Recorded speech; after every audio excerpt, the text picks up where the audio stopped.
네, 2001년도 5월에 제가 자궁 내막으로 이제 하혈을 시작했었어요. 그래서 병원에 입원했었는데 자궁 척출하다가 오른쪽 요감이 잘리는 의료사고를 겪었습니다.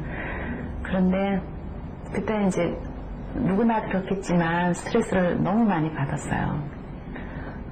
그래서 그 스트레스로 인해서 어지러움증, 네, 소화도 안 되고 또 불면증, 여러 가지 이제 어려움이 있었어요. 혈압도 올라가고 오른쪽 손에가 손상을 입었고 스트레스 때문에.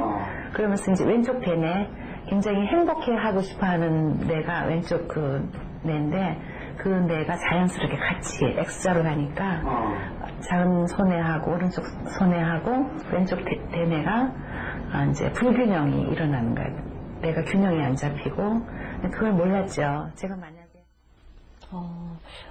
오른쪽 손해와 왼쪽 대뇌가 손상을 입었다. 근데 얼만큼 아프셔서 찾아오셨던 분입니까? 저분은 완전히 종합병원이셨는데요. 온몸 자체가. 예, 네. 혈압이 굉장히 조절이 안 됐었고 또 비만 때문에 고생을 많이 하셨는데요. 예.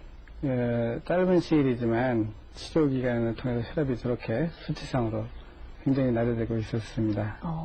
얼마나 혈압이 높으셨었는데요? 180에 110 정도를 왔다 갔다 했었습니다. 예. 지금은 무슨 치료를 받고 계신 건가요? 저것은 우리 뇌는 선천적으로 열성이냐 우성이냐를 정해져 있습니다.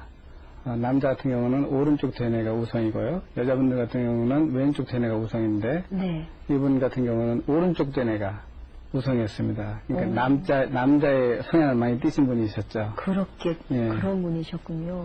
그래서 그 오른쪽 그 대뇌를 자극하는 치료를 하기 위한 검사입니다. 네. 예. 그리고 지금 보니까 여러분도 아까 보셨지만 이제 안구 비치료를 받는 그런 모습이신가 보네요. 예, 예. 네. 알뜰하지 않고 빨리 제 병을 찾을 수 있다는 거. 원인을 알면은 금방 해결이 돼요, 사실은. 제가 일주일 만에 혈압이 그렇게 내려갈 수가 없어요. 선생님도 깜짝 놀라시더라고요. 그리고 제가 체중이 일주일 만에 2kg가 줄었어요, 정확하게. 그래서 이제 탄수화물 완전히 절제하고, 그리고 이제 물을 많이 먹으라 오셨어요. 탄수화물을 완전히 절제하고 물을 많이 먹어라. 이거는 어떤 원인에 의한 어떤 치료 진료이십니까? 일반적으로 이제 다이어트 하면 그 음식을 굶는 그런 성향이 있는데요. 그게 아니고 탄수화물을 절제하면서 단백질을 많이 섭취하게 되면 자연스럽게 뱃살이 빠지는 수가 있습니다. 예. 그리고 이분께서 중요한 말씀 하셨던 것 같아요. 원인을 알면 치료가 된다. 예, 예. 예. 자, 이렇게 지금 어지럼증을 치료받으신 분을 만나 뵀는데요. 왜 아까 귀 모형에서도 봤지만 가끔 귀에서 이렇게 이상한 소리가 뚱뚱 날 때 있거든요. 예, 예. 그거는 어떤 이유에서 나타나는 증상입니까? 그것은 이명이라고 그러잖아요. 네. 이명 증상은 기혈이 부족해서 오는 경우가 있고, 그렇지 않으면 귀 자체에 염증이 있어서도 소리가 납니다. 그렇지 않은 경우에는 그 어떤 혈압약이라든지 지속적으로 몇십 년간 약을 장기 복용했을 때도 이명이 나고요. 또 뇌 불균형으로 인해서 소리가 증폭되게 됩니다. 그럴 때도 이명이 나는데요. 그 원인에 따라 치료 방법도 각기 다릅니다. 그렇군요. 자, 지금까지 두통 그리고 어지럼증 치료 방법을 함께 보셨고요. 이제 만성 피로입니다. 피로하다는 말 하루에 몇 번이나 사용하십니까? 피로하지 않은 분들이 어디 계실까 싶은 생각도 드는데요.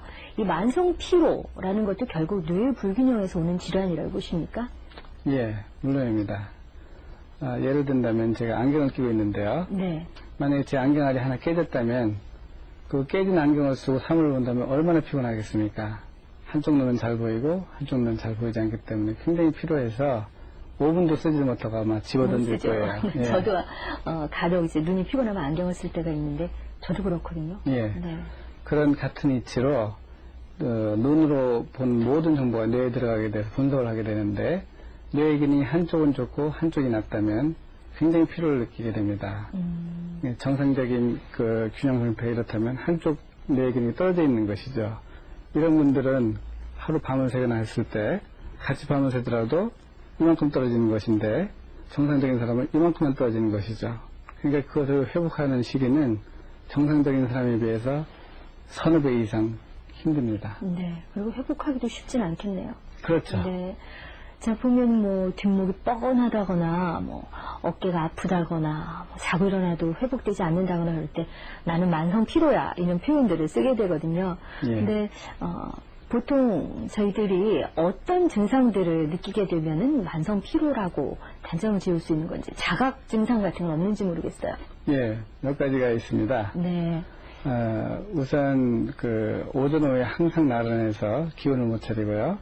입안이 잘 헐거나 붓고 또 아침에 눈이 잘 떠지지 않아서 헤매면서 잠을 자도 장것 같지가 않죠. 네, 저런 증상들을 많이 느끼게 돼요. 그리고 또 하품이 자주 나온다거나 눈이 피로해서 충혈되고 허리가 은은하게 자주 아픈 그런 증상들입니다. 네, 만성 피로의 지금 몇 가지 증상, 난 저거 다 갖고 있는데 하시는 분들 계실 텐데요. 이런 만성 피로로 괴로우신 분들은 어떤 치료를 받게 됩니까?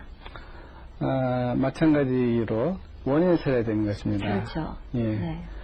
약물치료라든가 침, 약침요법, 또 운동요법, 이 모든 것들이 뇌의 불균형을 교정해 주는데요. 뇌라는 것은 당분과 자극, 그리고 산소에 의해서 세포가 활성화가 됩니다. 네. 이태리에 가면 로마에 베드로 대성당이 있는데요. 베드로상이 있습니다. 많은 순례객들이 베드로상의 왼쪽 발에 손을 대거나 입을 맞춰가지고 발가락이 다 닳아서 없어졌거든요. 네. 그런 것처럼 자극이라는 것은 굉장한 힘을 가지고 있습니다. 그래서 제가 쓰는 모든 요법들이 뇌를 자극하여 뇌 기능을 활성화시키는 데 응용하고 있습니다. 네. 지금 이렇게 두통, 어지럼증, 만성 피로에 관한 말씀 듣고 있습니다. 결국은 모두 뇌의 불균형에서 이런 질환들이 찾아오고 또 그렇기 때문에 다른 곳들이 아파오는 그런 통증도 경험하시게 된다는 말씀까지 저희가 들었는데요. 그럼 여기서 어지럼증을 한방적인 치료요법 그리고 과학적인 치료 방법 통해서 치료하신 분들 몇 분을 만나보도록 하겠습니다. 처음 보실 분은 귀가 아파서 오셨는데요. 결국 보니까 뇌의 불균형으로 인한 머리 문제 갖고 계셨던 분이고요. 또 허리가 아파서 오신 분도 계신데 원인을 찾다 보니까 뇌의 불균형이었고 또 이렇게 치료를 받다 보니까 살까지 빠지는 그런 행복함까지 맛보신 분들입니다. 모두 이 두통, 만성 피로, 어지럼증 때문에 하루하루를 견디기 힘드셨던 그런 분들이 아닐까 싶은데요. 차례대로 한번 만나보도록 하겠습니다. 제일 먼저 왼쪽 귀가 초봄에 쌀쌀한 바람에 굉장히 시리기 시작했어요. 아프고 저리고. 그래서 이거를 저 다니던 가정의학과에 갔더니 뭐 별거 아니라는 듯이 약을 주는데 더 악화되는 거예요. 그래서 이번에는 누가 피부과가 뭐라 그러더라고요. 그래서 피부과에 갔더니 피부과 선생님이 이거는 동창이라고 합니다. 동창이라는 거는 영상 한 3, 4도에서 걸리는 건데 동상은 영하에서 걸리는 거지만 이거는 영상의 쌀쌀한 그 날씨에서 하여튼 동상처럼 그러니까는 피부가 상하는 거죠. 그래서 그러니까 저 이쪽이 빨개지면서 추웠거든요. 보시자마자 저를 다른 방으로 오라 그러더라고요. 그래갖고 검사를 한 1시간에서 1시간 반 정도 했어요.